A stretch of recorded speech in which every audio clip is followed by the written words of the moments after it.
करवीर निवासिनी अंबाबाई देवीच्या दागिन्यांची मोजदाद सुरू झालेली आहे। आजपासून पुढचे 15 दिवस देवीच्या चरणी अर्पण झालेल्या दागिन्यांची मोजदाद सुरू राहणार आहे। ओएसिस फर्टिलिटीच्या तज्ञांनी आयव्हीएफ उपचार पद्धतीद्वारे 1 लाखांहून अधिक जोडप्यांना मातृत्व प्राप्तीचा आनंद दिला आहे। मोफत अपॉइंटमेंट बुक करण्यासाठी आजच संपर्क साधा। मोजदाद पूर्ण झाल्यानंतर हे सर्व दागिने करवीर निवासिनी अंबाबाईच्या खजिन्यामध्ये ठेवले जातील आणि त्यानंतर याची संपूर्ण माहिती सार्वजनिक करण्यात येईल। दरम्यान या सगळ्याचा आढावा घेतलेला आमचे प्रतिनिधी विजय केसरकर यांनी।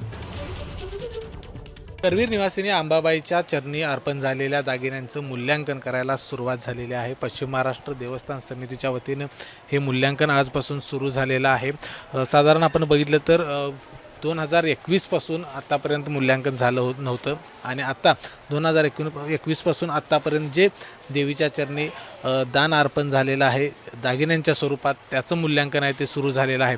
चांदीचे दागिने असतील किंवा सोन्याचे दागिने असतील यांचं हे मूल्यांकन पश्चिम महाराष्ट्र देवस्थान समितीकडून सुरू झालेलं आहे।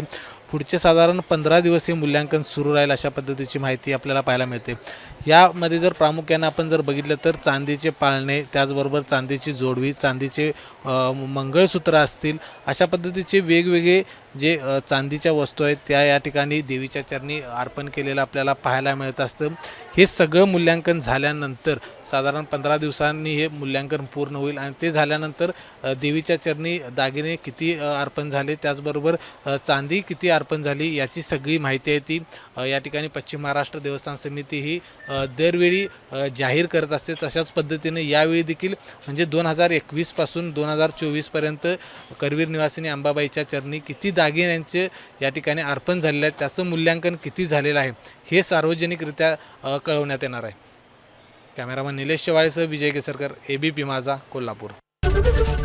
एबीपी माझा, उघडा डोळे बघा नीट।